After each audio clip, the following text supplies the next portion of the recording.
Manchester.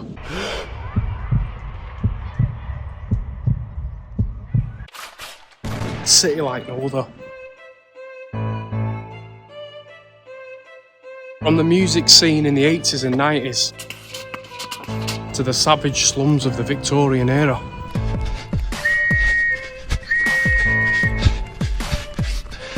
The city's seen it all.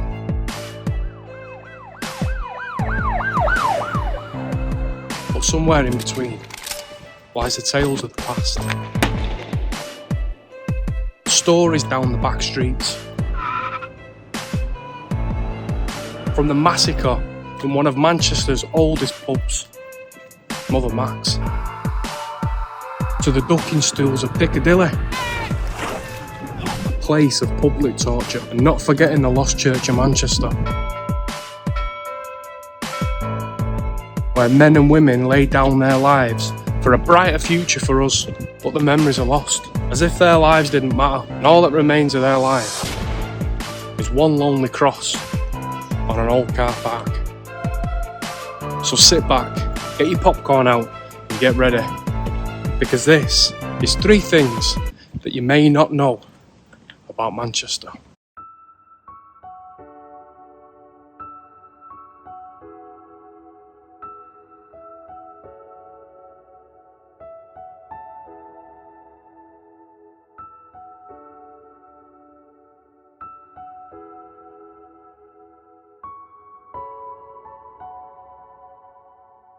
The tales of the past make interesting stories.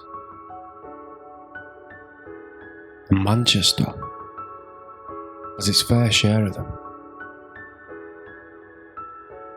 Whether good, bad or ugly, it's part of the very fabric that the city is built upon. These intriguing stories are usually forgotten, lost in the chapters of time and buried away. But when you scratch the surface, it can be revived within an instant.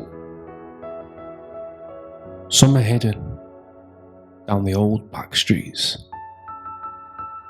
the streets that time forgot. But others are hidden in plain sight, right in front of your very eyes. And in today's story, we're going to unearth just that.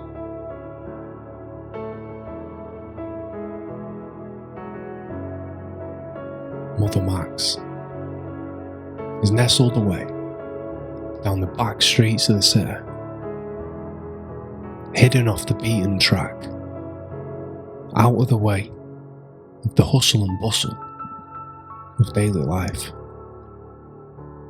It's a rare remnant of the old Manchester in the northern quarter, boasting to be one of the oldest pubs in Manchester. It was originally named the Wellington Inn, according to maps dating back to as late as 1840.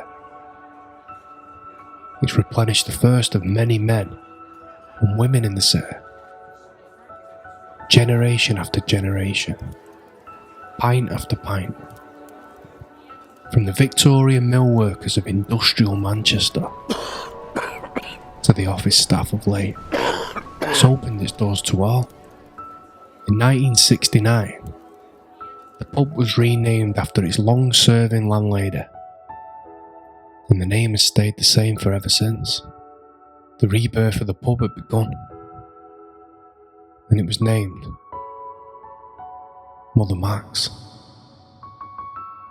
But shortly after, things began to take a turn, and all the history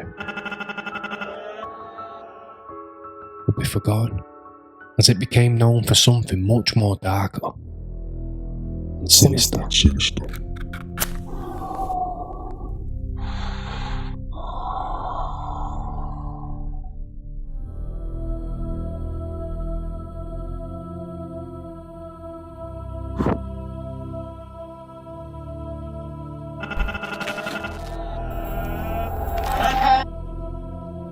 pub hit the papers, and it would be forever remembered for the massacre that took place back in 1976.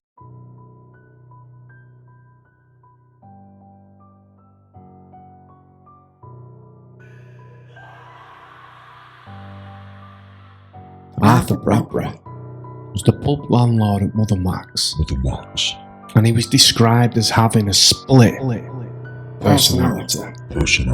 He must have, given the calculated and devious plan that had been circulating within his mind. He was given notice to leave the pub, as he was no longer required to run it by the brewery, possibly brought on by all the complaints from the punters. Go on, I've told you to get out. As he was observed several times having heated arguments with his wife Maureen, in which he became more aggressive and intense as the weeks rolled on. The fake persona that he displayed to the regulars wouldn't last forever, See you tomorrow, John. See ya. as the act became too difficult to keep up day by day, and the veil was finally removed, to the detriment of his own family, that witnessed the true side of this wicked and evil man. With his mind in overdrive, and the thought of his pub being taken away from him, I'm drinking here again if you paid me. he decided to take the ultimate cowardly revenge by massacring his own family, one by one. He strangled and suffocated his 34-year-old wife Maureen, and then moved on to his own children, his 6-year-old daughter, Alison, his stepson James, aged 11, and then Andrew, 13. But during the commotion and the sounds of the struggles, the pub's cleaner, Mrs. Hannigan, walked into the carnage, and she witnessed the act of evil taking place before her very eyes. She was in the wrong place at the wrong time, and without hesitation, Bradbury strangled her too. But the calculated landlord had it all planned out. He decided to engulf the pub in flames, making it look like they'd been killed in an accidental fire. Things started to heat up as he set fire to the pub.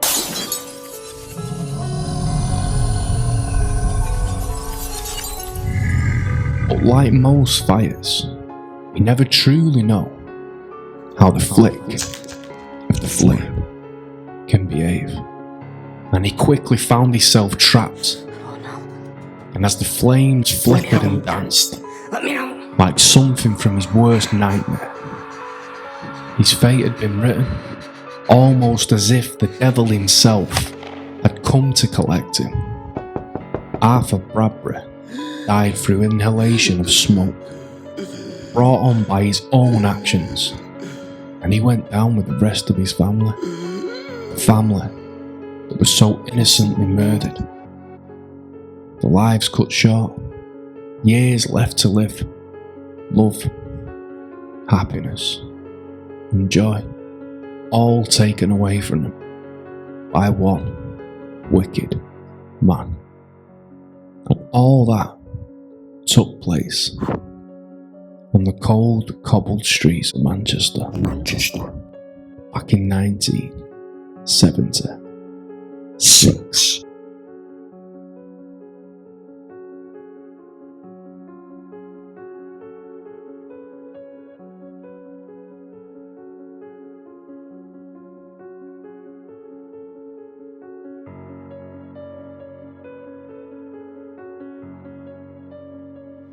So here I am.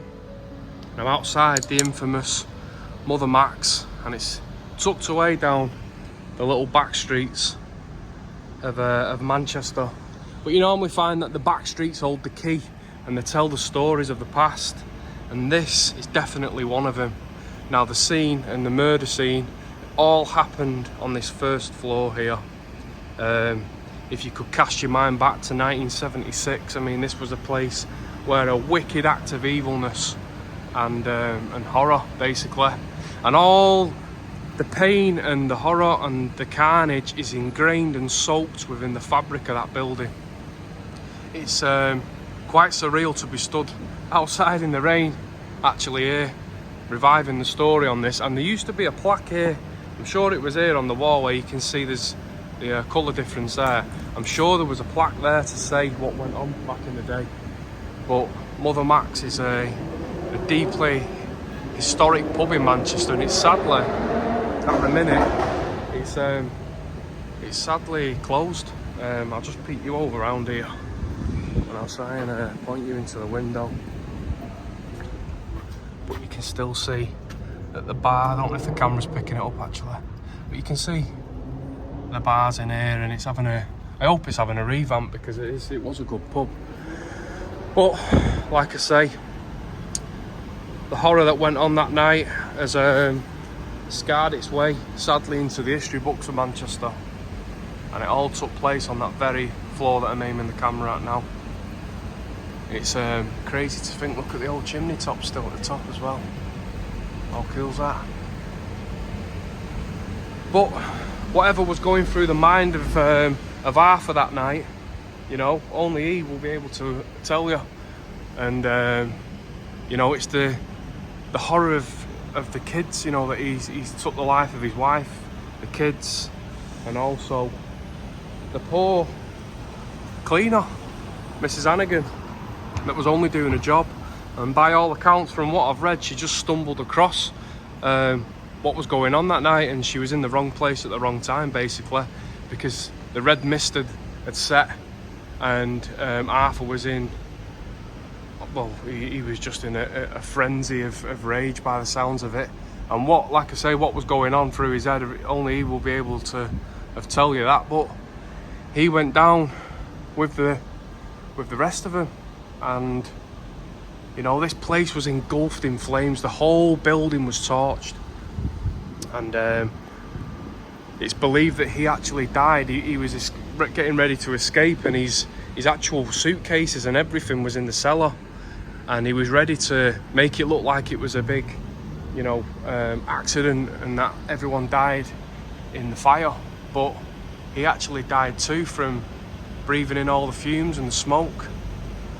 But it was a sheer wicked act of evil, and I can't comprehend what obviously the families must have gone through after the events, you know, the mothers and the sisters and the family members that have lost their loved ones because of one man and his rage.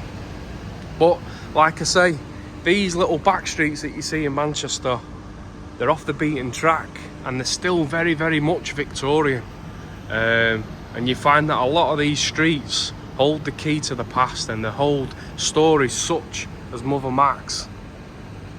And we're outside it here today, filming it and reviving the history of a very sad incident that took place on this very floor back in 1976.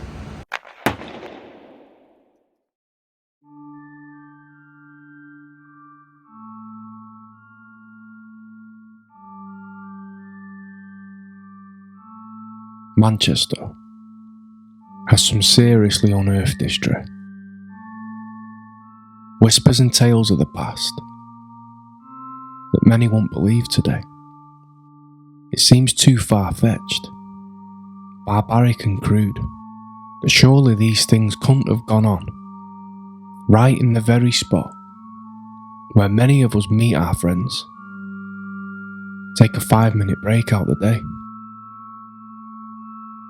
But if we cast our minds back a few hundred years, you really wouldn't believe your very eyes. Fascinating interest, mysterious, wonderful.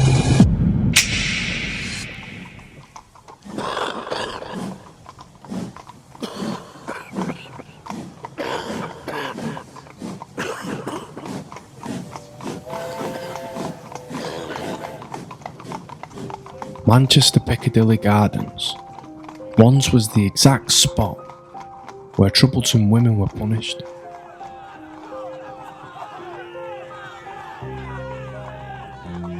On the site where the garden's now situated, once stood what was known as the door bowls, a wet pit with ponds and pools, where clay from the construction of wattle and daub walls was produced and extracted from the ground.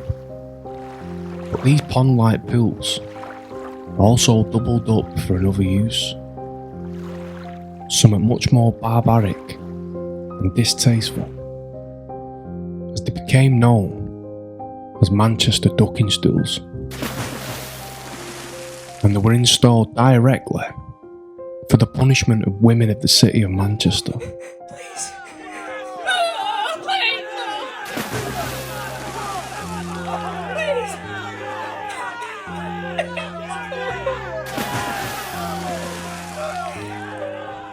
Women were dragged up the cobbles, kicking and screaming, then strapped to the chair. It was attached to a long wooden pole, which almost hovered and pivoted above the water. And as the tension grew, and the crowd would sway and jeer, they'd be dunked into the water. To the roar of the passerbys and spectators. And what warranted such punishment, you might be thinking? Crimes as little as being rowdy. A woman not abiding by her husband. Drunk and disorderly. I'm not drunk, yes. And other crimes included having an affair, being suspected of witchcraft, having a child out of wedlock or prostitution. Religion was pivotal, and back in the 17th century, this punishment was thought to wash away your sins and rid you from any wrongdoing. But as times changed, and the evolution of the city was in full swing, that same patch of land was used once again for something more beneficial to the city, and the introduction of the Manchester Lunatic Asylum was born. It opened its doors to its very first patients back in 1766. It was a breath of fresh air to the city, and it didn't follow your traditional, age-old Victorian methods of treating people with mental illness. It was out with the old liquid cosh, electrotherapy, and shock treatment. This was a heart-to-heart. The doctors cared for the patients, and they listened to the feelings and emotions, Hello, love. How are you feeling today? and importantly, recognised the symptoms of depression, which was unheard of. Many of these methods paved the way to how we tackle mental health today. It was revolutionary, but sadly, many won't know the significance today, as the area's moved on. Long gone are the days of the hospital and the asylum, and so too is the terror of the ducking stool. But below the surface are the memories and tales, from the ones that were helped to the helpless, a melting pot of emotion that tells the tales of our Mancunian ancestors.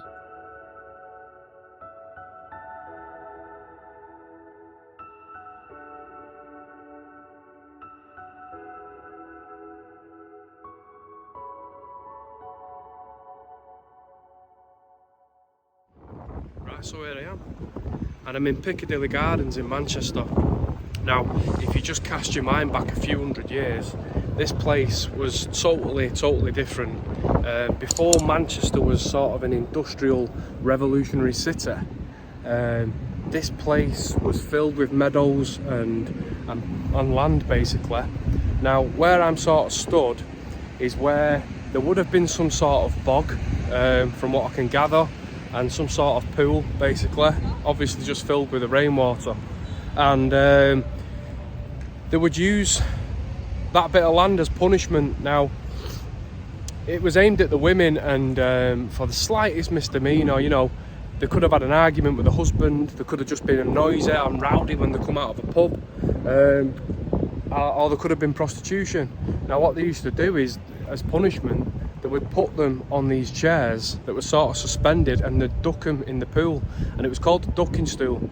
Now where I actually am is where it all took place, you know, and for the slightest misdemeanor. And I was also reading that if they suspected you of witchcraft or looking like a witch, they would basically give you the punishment. Now you can't help how you look, can you? Do you know what I mean? There's a few people that have fell and hit the ugly tree on the way down, but that's not their fault. But back in the day around here, they used to actually dunk you under the water as punishment, and it was right ridiculing you in front of the public for the likes of prostitution, being noisy and rowdy basically, or even just not abiding by your husband, which is absolutely shocking. And then further forward, this place was sort of revolutionary in the field of mental health. Now the infirmary was built along with the asylum, and this place was just basically a breath of fresh air at the time, and they would not use the methods that the sort of Victorians was using at the time. They took a different approach, and they tackled mental health in a similar way to what we do today. And they believe that if you went to the countryside and you know connected with nature, it just lifted your mood and made you just feel better. And they used methods like that, and then it sort of spawned, and they moved it away to Cheadle, to the Cheadle Asylum, where I've actually been. So I'll leave a link down below, because that place is in ruins at the minute. So I'll leave a link down below to the actual video that I've done on that. And I went in it, it was abandoned, it was really creepy. But yeah, they took a total different approach, and it was revolutionary at the time. And now, today, it is sort of a strange one for me, because I've seen pictures of this place back in the 50s. And it was called obviously Piccadilly Gardens, hence the name, the word garden, because it was just like an oasis. It was so well kept, and it was beautiful. It was full of flowers, and people would come here and have the dinner and the lunch, and it was just a nice place to be. But sadly, like, I look at Manchester today, and just from walking from the station to here, it's sadly, we've obviously got a real bad pandemic on our hands with the homeless and drugs. And it is filled with homeless and drug addicts, people on spice. They're just crashed out everywhere, and it's a real eyesore. I personally think it is a real eyesore, and it should go back to how it were when it was in the 50s, and I think the 60s, when it was a tranquil oasis garden. But all that history from the ridiculing, you know, the women, the lunatic asylum, as it was called, and the infirmary, all that happened right here where I'm stood today. And it's absolutely bizarre to think that there's people walking around here. Some of you will already know the story and know the history of this place, but others just walk past and they don't really know. So yeah, that's why I've included it in the video, because this has got a story to tell.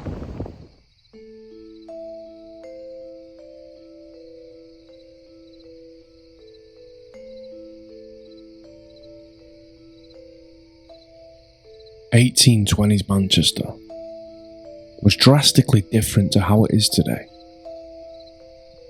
Not just aesthetically, but culturally. Religion was the backbone of the city, and you wouldn't have to walk far to see a church. And given the people of the city didn't have much, one thing they did have was faith.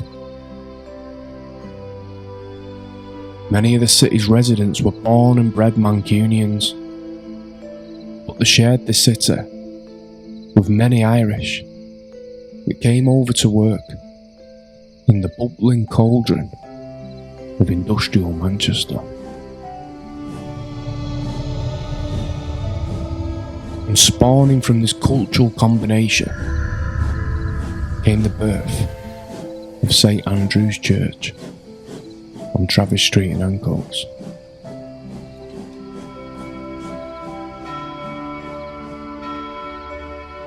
It was a big old grand beautiful church, costing a whopping £14,000 at the time, which in today's money is over £800,000.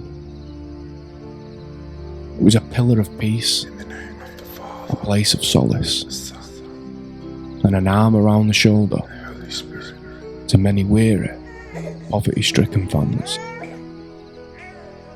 Many were buried here, the people who built the mills and helped develop the city, the ancestors who architecturally built the buildings we see today, brick by brick. And during the war, all around the city was blitzed. But miraculously, St. Andrew's Church survived without a scratch. A structure of significance and a beacon of hope to the people of Manchester. But sadly, times change. As other churches in the area began to be built. And in 1958, the church was no more. Vanished from the maps and replaced distastefully with what is now a car park.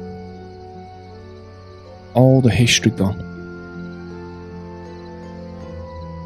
The lives of the people that buried there forgotten, and all that remains are the scars of the past. And strangely, eerily, and confusing as it may look, the remains of an old crossed headstone has miraculously survived the wrecking ball of destruction. I see it as defiance of our ancestors, still digging in the reels after all those years, almost as if to say, you can take the church, but remember, we were here first, and our lives still matter.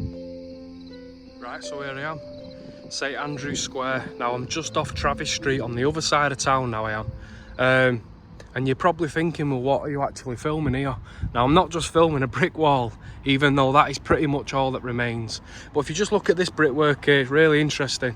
Now it's obviously a different colour to the bricks that you can see on the buildings today. Now it's actually covered in the old soot and the smog from back when Manchester, in the Victorian era and the Industrial Revolution, all the smog and the grime is still actually on these bricks, and it's almost like a little piece of the past.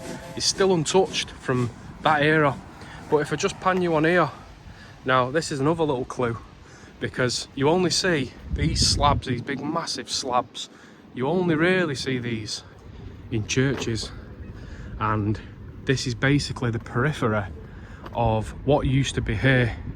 Now what used to be here was a big massive beautiful church, and it was called St Andrew's. Now St Andrew's Church was a place of solace and a place of worship for the people of Manchester that would flock from all around town just to be in this one little spot, back when times were a lot harder, back in the Victorian era. But the sad thing about it is that all that remains is this wall that goes all the way around the actual building. Now here would have been St Andrew's Church, and sadly it is now a car park, and there's actually people buried under here. Now these are the people that were the backbone of this city. They lived, breathed and died and walked the very streets that we walk today, for them just to be forgotten basically. Now I get change has to happen and times change, but the memories of people that were the backbone of this city shouldn't be forgotten. And all that remains other than this brick wall is sadly this lonesome crossed headstone.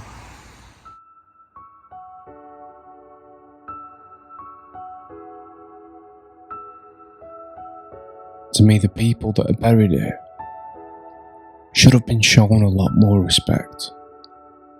A plaque, a notice board, something to commemorate the hardship that they went through and the lives that were lost. They were up against it from the second they were born, through no fault of their own. They didn't choose that life, they were born into it. And I'd like to think since the Victorian era, we've become different as a society, more loving, understanding and caring. But sadly, when you see things such as this, it really does make me question the ignorance of humanity. But I live in hope. Hope that one day something will change and we can learn from our past. Right, so there you have it. 3 interesting facts that you may not know about Manchester. Now, I'm sure there's people out there that know all them stories, but there will be people out there that actually don't. You might be in town every single day and not know, you know, that there was ducking stools in Manchester and how we used to be as a society. A massacre down an old back street in one of Manchester's oldest pubs. You know, these things happened. They're a part of the fabric of Manchester, whether it's good or bad, but they're still stories and they're there to be revived. And what I want to say is thank you for your patience over the last 3 months. I haven't uploaded anything. However, I have been out filming and I've actually filmed 3 or 4 videos, but my honest opinion, I don't think they come up to scratch, and that's the reason why I haven't released them. And I only want to provide and give you, the subscriber, the best content possible. I don't want to give you an half-assed, you know, job at it, and I pride myself on making these videos as good as I possibly can, whether people like them or not. So I want to thank you for your patience, thank you for your continued support.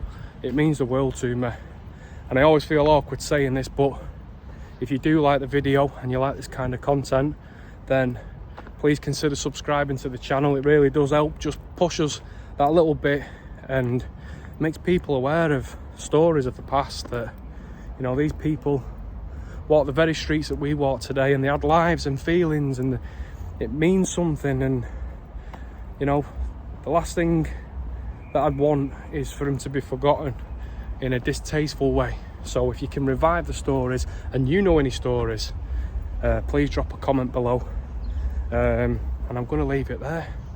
So from the bottom of my heart, thanks for watching the video. Feel free to subscribe if you like it, and until the next one, I'll see you all soon. Take care and take it easy. Cheers.